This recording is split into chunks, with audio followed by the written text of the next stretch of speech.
I would like to introduce the speaker of next session. The next session is about timeline and planning. The first speaker is Dr. Ahmad Farooq. He is PGY1 in internal medicine at Southeast Georgia Healthcare System in Georgia. And second is myself, Dr. Ahmad Faraz, incoming PGY1 in pathology at University of the Kentucky. And I would like to request Dr. Ahmad Farooq to please join. Thank you. Thank you so much. So just a brief introduction of myself. I am Muhammad Ahmad Farooq, batch A7. So I graduated in almost middle of May 2024. And as you guys know that this year is 2025 and I matched directly into internal medicine at Southeast Georgia Healthcare System. So the unique thing about my journey is that I did all of the USMLE pathway in very organized fashion and in a very limited time. And this is what I want to share with you guys today, so that I know that a lot of speakers have come from the first year and second year, third year, all of the classes. So I want to tell you guys how I did that and share my journey with you alongside it. When I was in second year, I had a lot of friends from King Edward Medical University. And at that time, the only trend of students going abroad were from King Edward. Very little students used to go from other medical colleges. And I only know about our one senior who was in United States, Dr. Ali Nomad. He's an attending physician at this point of time. So yeah, I wanted to break this status quo. I wanted Amiruddin medical students to be joining USA residency straight out of their medical schools. So that's what I want to share with you guys today. So this is the first slide. What you guys need to do is plan ahead. This is actually a very long journey. It will take you anywhere from 2 to 3 years. So you guys need to plan accordingly and use your energies where they are needed the most. That would be the one-liner key take-home message of this whole session. Can you guys hear me now? Okay. In your own journey, these are the avenues from which you can get help. First of all, your seniors. When students join the first year of their medical schools, what I guide them the most is that make really good connections with your seniors. They are gonna be with you for the next 5 years, and they are basically your elder brothers and sisters. So the way they can help you out, nobody else can. The second is your mentors, your faculty. You would actually be really surprised to know that we have really experienced faculty in Amiruddin Medical College, and they are ready to help you guys out if you are willing to play your part, okay? And by your part, I mean showing interest, showing up, just taking interest in studies alongside societies. I would never recommend anybody to leave the societies and the functions because they actually build up your soft skills. And they are really needed in the next phase of your life when you will be in the job market and you will be moving around in the hospital. So soft skills are really necessary. And then your friends, so make good friends. I always encourage people to make friends intentionally instead of unintentional friendships. If you are sitting with a bunch of 5 dudes who are smoking, you're with the 6th one. Okay, so yeah, good friendships go a long way. And I was really fortunate that I had really good friends, some from Amiruddin, some from King Edward and other universities. Okay, so why you guys need a head start? This slide really caters to that question. Why I, being a first year medical student, need to start planning for USMLE at this point? I'm so young. First of all, you guys are not young, okay? Most of you are 18, 19, 20 years old. And the next 5 years of your life will decide the whole career pathway, the whole life standard that you're gonna set for yourself and your family. So take these 5 years really seriously.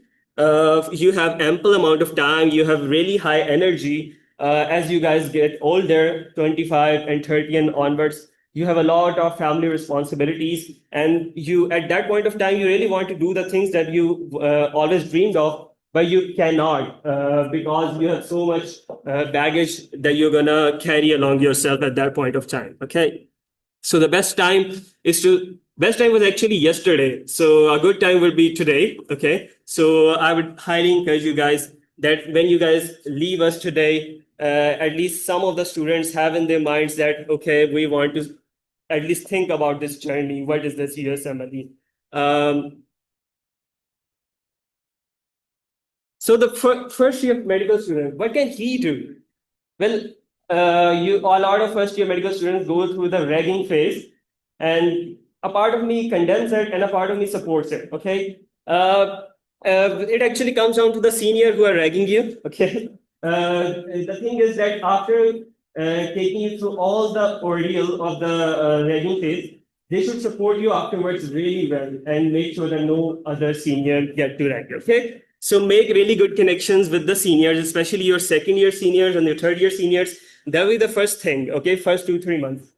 And the next thing is learn your physiology and pathology really, really well. Because pathology, the diseases are built upon the good physiology foundation. Okay, so focus on those two subjects a lot because they're going to help you a lot in clearing your future FCPS, USMLE, PLAB exams, AMC exams. So focus on that really, really well. Don't just go and read up for those right away. Go through guidance first and then for those afterwards. Okay. Start learning research. Okay. So when I was the first year medical student, there was no narrative that you should do research at any point of your journey. But let me tell you, the research is becoming so important in Pakistan, and it was important abroad a long time ago, but today it is really important in Pakistan. If you want to surpass your peers in an interview, research is going to help you.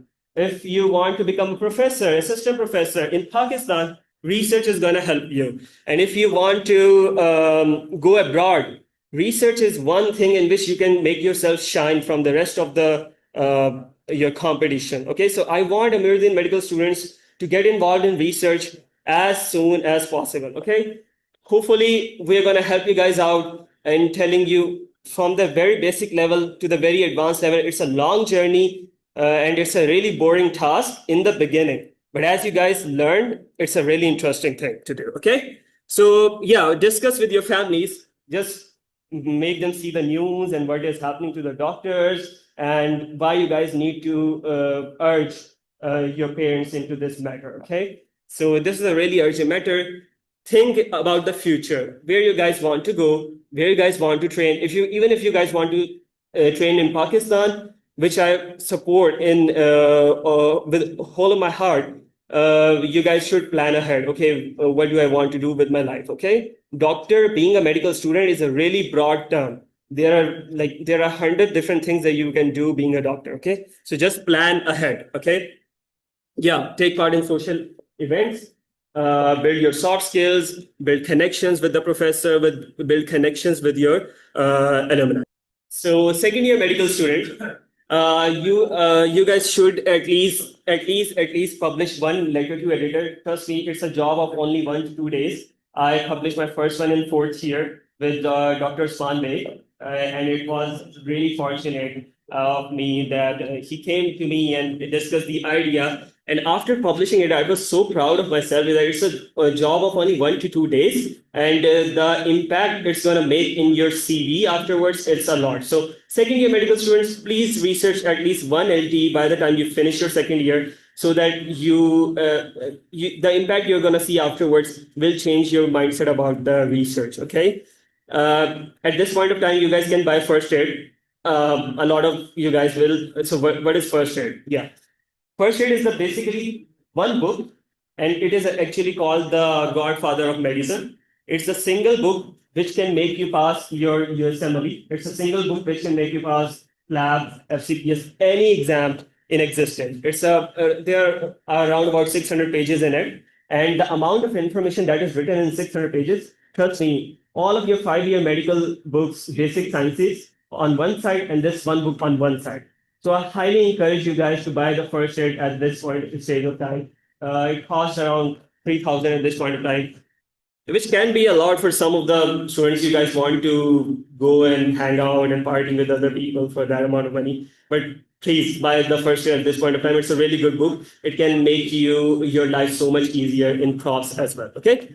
So take part in societies, even yes, societies don't go away. What are the unique advantages that you guys have as a second year medical student? The connection with your seniors, those seniors have gone into third year, fourth year by now. Okay. So they can really help you guys out. Knowledge about your faculty, who is the person who I need to go to in order to get what I want, okay? And the juniors who basically look up to you. So there is actually a research that males perform better when they have people who look up to them, okay? So the first year juniors are gonna push you a little further. Third year medical student publish at least one case report.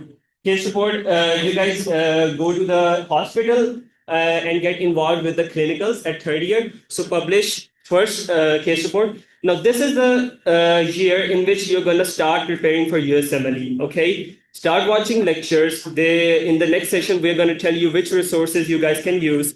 Okay, so go through first aid. First aid is actually divided system based. So there is a system of musculoskeletal, there is a system cardiovascular. Whatever system you like the most, start from there. Okay. Your unique advantages are the access to the hospital. People start taking you seriously in third year, second year. People don't take you seriously. Okay, being a third year student, you can use that to your own advantage. Fourth year medical student.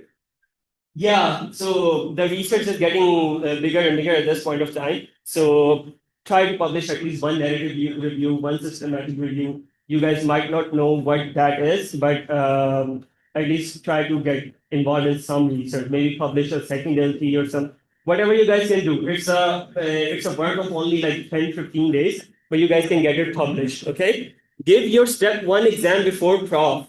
Before finally fourth year prof, you guys should be done with step one, because that is the only way you guys can match straight out of the medical school into the US residency program. By matching, I mean getting a job in US, getting a training job in US. Okay, so I will try to clear up some of the vocabulary along the way as I see fit. Take research certifications. Later on, Dr. Fatma Salini is going to talk about that. And yeah, must have joined international professional societies. There is really little concept of it in our student community. So we're going to introduce international professional societies to you guys afterwards. Your unique advantages, you have seniors who are just graduated and are getting matched into the US. So you can see what they have accomplished, and they actually set a precedent and a golden star for you to try to achieve too. Okay, you have insider information about how to study. Okay, what are the hacks and tips that you guys can do to better prepare yourself for your exams, and you have a strong support system if you have good friends. If you have bad friends, forget about the support system. Final year medical student, please get serious at this point of time. You guys have enjoyed yourself a lot for the first 4 years. This is the year that you're gonna just tell your family and tell your friends, hey, I can do something. Okay, so give your step two as soon as possible. Maybe you can delay it till after final year, but try to make step two your top priority at this point of time. Okay, search for a postdoc position. You guys might not know what a postdoc position is. We're going to explain it to you afterwards. And also reach out to USA researchers. Your alumni is in the US at this point of time. You have really good connections with them. So try being in touch with them. Okay. The only thing we crave in US is the connections with Pakistanis. Okay. So if any of our junior is going to have a really nice chat with us, we're going to really help them out. Okay. Your unique advantages, basically, you can actually surpass, not just pass, surpass your final prof with just USMLE preparation. That's what I did. Okay, so yeah, I will tell more about it in the next slides. What if you didn't start early? You're already in final year. Oh, is it too late? No, it's never too late. Even if you have graduated, you can start, and it's still early. Okay, so start whenever you can. Start working on your medical skills, because you're going to spend the most of your time of your lives treating patients. So you want to be the best when it comes to treating patients. Okay, so start whenever you can. Okay, house job. So I have already started house job. The people who are in the house job will actually agree to me that it's a really stressful time of your life. In terms that you get a lot of night calls and ward weeks and whatnot.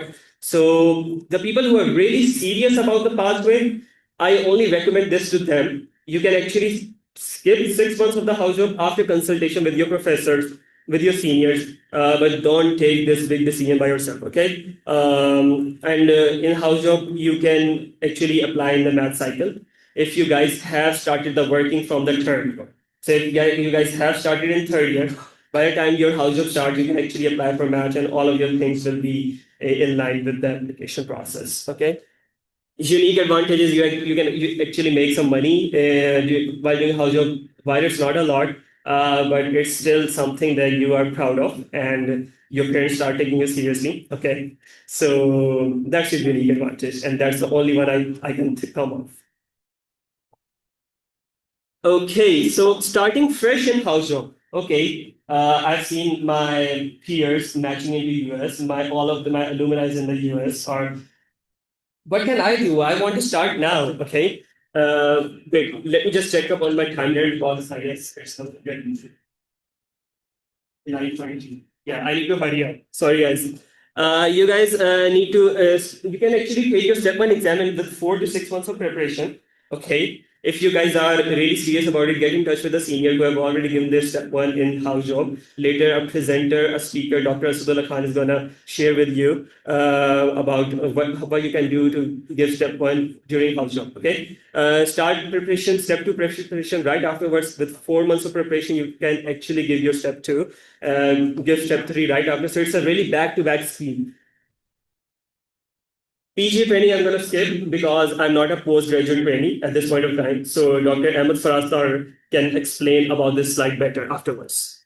Okay, so this was my timeline. After getting second prof, while I'm in third year, I started thinking about it that I need to do this. Okay, my family was really supportive of it, my siblings and all that, those people.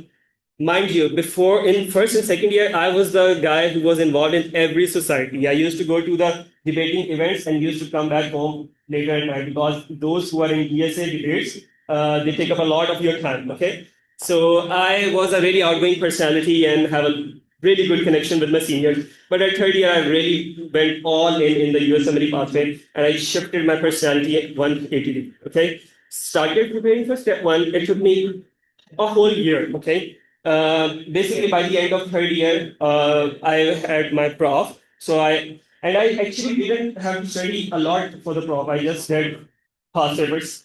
But actually, I have all the foundational knowledge which was needed to surpass my vivas and my examinations. So really, when the paper came in front of us, 50 MCQ, you know 45, 46 out of them right away. That's how USMLE prepares you for your medical life. Okay, you have a really good foundational knowledge base, and you can use that to surpass any exam. Okay, give third prof. So prof was really a fun activity for me. I used to study really less because I had in my mind that I need to give my energy to the step two after.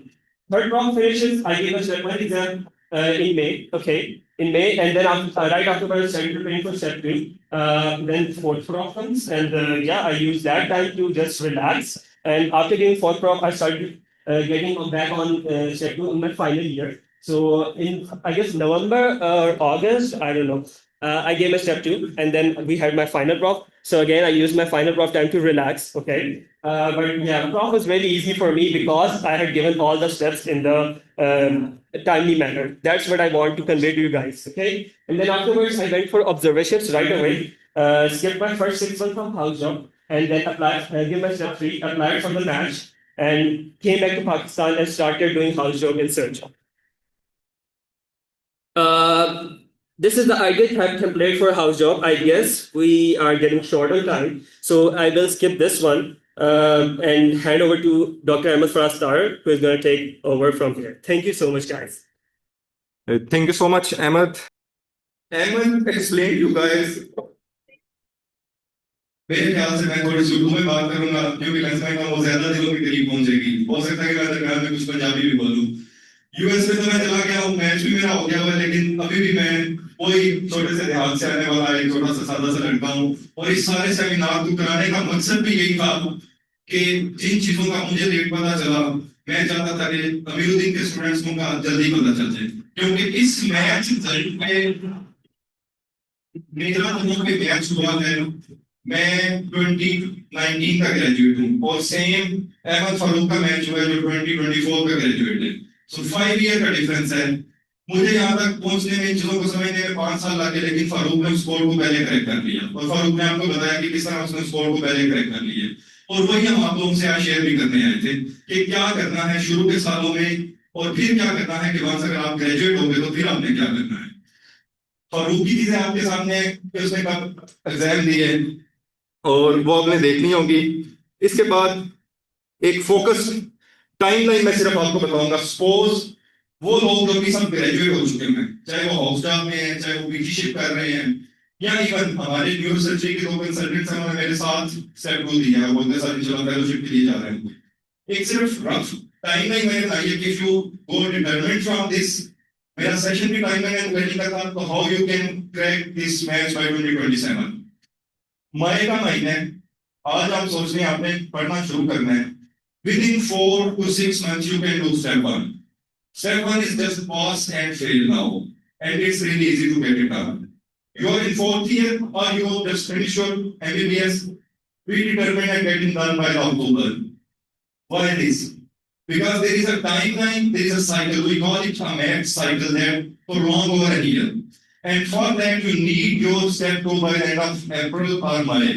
Why? Because you want to do the new ones. You want to do rotations in June, July, August, September, so that you apply for match in September. In October, you do your step 3. You will receive interviews in November, December, January, February, and you will receive your match result by the March. If your things are not complete by this time, you won't be able to apply at this time. That's a very key slide and very key take-home message. When I was started, I also not know this. I was just doing preparation randomly. Okay, step 1 हो जाएगा तो फिर 2 को देखूंगा, 2 हो जाएगा तो फिर आगे 3 को देखूंगा, फिर visas को देखूंगा। 3 key features हैं इसमें। Study. Second part of planning is your visa planning, and third part of your planning is your observership or rotation planning in the United States. If you are going to start your USMLE journey, आज से आपने email कर देनी है faculty को कि I am a match 27 applicant in your program. I am very interested in your program. 1 or 2 of my college alumni are also working there. I will be coming in 2026 to rotate in your program and will apply to your branch. Simple story, they will buy it.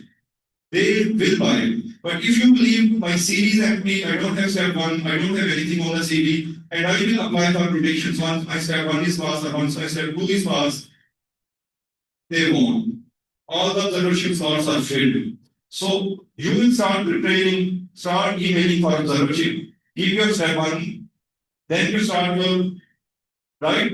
Around your step 1, you will definitely secure an observership. Based on that observership, you will apply for your visa. Visa usually takes 6 to 8 months. So it's also not possible that once you have done your USMLE step 1 and 2, you will apply for visa. It will delay your cycle. It will delay 1 year of your cycle. So you need to run this parallel. You will apply for your USMLE step 3. You will go to states, do 3 to 4 rotations, apply for match, go through the interview period, and you will be matched.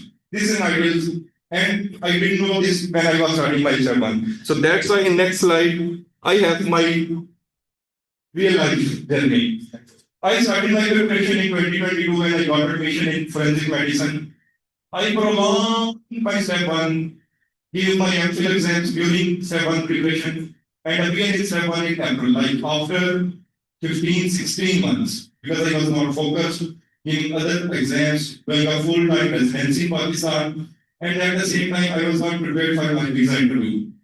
I applied my visa interview next year after 18 months in July, and it got refused. And it was refused because I applied my visa on the basis of a letter that was from a company, not from any university. I got my lesson. I again gave my second exam of MPhil forensic medicine and toxicology. So I did my step 2 preparation. At the same time, I started securing an observership. And all the way in next July, you see a gap of 1 year. I was able to secure one clinical rotation at a university program, Case Western Reserve University, Cleveland, Ohio. And based on that, I secured my visa in July. And I right away took a flight and went to USA in Pakistan. I gave my step 2 in USA. I was unable to plan it here because I was doing residency, my visa was refused, my MPhil exams were pending there. So all these, I give my step 2 very late. It should be here in my April, but I give it September and I applied for the match right away. Disadvantage, I received good number of interviews, 14. Still, my CV was so excellent. I have good number of researches, good number of abstract presentation. I won an early career achievement award from the National Association of Medical Examiners exhibition. But still, I was able to score lesser number of interview and not from the top tier interviews. I go from the interview process. I didn't came back. I did more rotations, and then by the March 25, I got mine. But it took me 3 years, 1 year of extra just because of the poor planning. This is what is the take-home message from our session. For the timeline and planning, if you plan simultaneously things, you just need to plan 3 things. Your study, your clinical rotationship in the United States, and your visa. Your visa is dependent upon your letter of invitation from any US university. So that's why you need to start it as soon as possible. Moving next, when should apply for visa? I hope I explained this for you. The second thing that is the key take home from my timeline and planning is the planning part is the financial part of it. And I believe most of you and even me when I was in my med school considered this is a rate limited step. That USMLE is very expensive journey, we cannot afford it.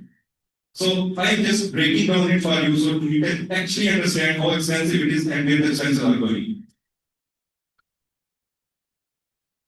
This is the key expenses. Your ECFMG registration is $160, step 1 is $1,200, step 2 is $1,200, OET is around $370, ECFMG certification. By spending just around $5,000, you are an MD. By passing an exam and spending just $5,000, you are an MD. And this is the key point in this. Because if you are already an MD, you have a good 250 plus score on your scales, you can arrange your next finance. Because the next finance are the next. Variable expenses. This is where the planning comes. Clinical rotation. I know some of my colleagues, they after those exams fees, where are the variables? Variables are here, clinical rotation. Some students do clinical rotation up to $4,000 for a month. I did 5 rotations and all were free. Transports and rents. Rentals are also expensive in the United States, but it's also really depend upon your planning. If you plan your rotation in New York, Chicago, California, they will cost you around $1,000. But if you plan your rotations in Cleveland, in any other ways like Kentucky or Lexington, they will cost you around $600 or $700. Again, it needs planning. So that's why you also need to plan it. So this is a comparison of a good planning or a poor planning. Return flights, difference you can see. Airbnb will cost you around $1,500 per month. With the share accommodation actually cost one of the accommodation to Ahmad Farooq $350 per month. This is a big difference. I can see all this open there. How cheap is that? But yes, it's possible. Pay to patient difference. Don't use Uber rides there. I remember I had to use one Uber ride when I was presenting in the New York because I was getting late and it was again poor planning. I could not pick up early. It was just my second day in the United States and it costed me $75. The most expensive Uber ride. I paid around 25,000 rupees. And then after that day, I always wake up around 6 a.m. in the morning. I never forget. And I learned my lesson right on my second day in the United States. So I use public transport. A $50 card will work for entire month. So one ride versus an entire month rides. This is the difference. Dine out versus self-cooking, very important. If you cook for yourself, unprocessed food is very cheap in the United States. But if you go for a processed cooked food, they are expensive. one meal will cost you around $10, and if you consume 2 meals a day, $20 a day. But if you do a grocery, my grocery never exceeds from $30 a week. So you can imagine how much difference is there. So those who are going on the rotation, learn some basic cooking there, otherwise you will be eating omelette your entire 6 months. That I think. Groceries at the public source is Walmart. In the United States, they work on demand and supply. If you buy in mass, things will be cheap. I will just give one example. I buy a Diet Coke can from a store, it costed me $2.50. And then from Walmart, I bought 37 can pack, and it costed me $17. So you can imagine like 5x cheap. So you also need to plan things like that. So these are the main areas you can plan. This is the main cost. You will be ECFME certified MD eligible to apply for matching just $5,000. The cost is going there, staying there, going to make rotations. It will cost around $1,500 a month and make around $12,000. But this is just a one-time cost, and if you match, and I'm sure you all will match, you will be able to pay back in less than 1 year. You can, at that time, you can take family loans, you can take bank loans, we are trying to establish our alumni association, we will try to help out. So don't get afraid from the debt amount of the money. It will be cost at the end of the journey when you are ready, and many people will be able to support you, sponsor you, once you put on the table that, okay, I am going to graduate, I am ECMD certified, I have 250 plus in Step 2, I have already rotation implement clinic in case in Mount Style, and now I need your sponsorship to go there. I am sure you will find a lot of sponsorship for that. So that was the key aspect of my planning. And with that, I conclude my session. Thank you so much.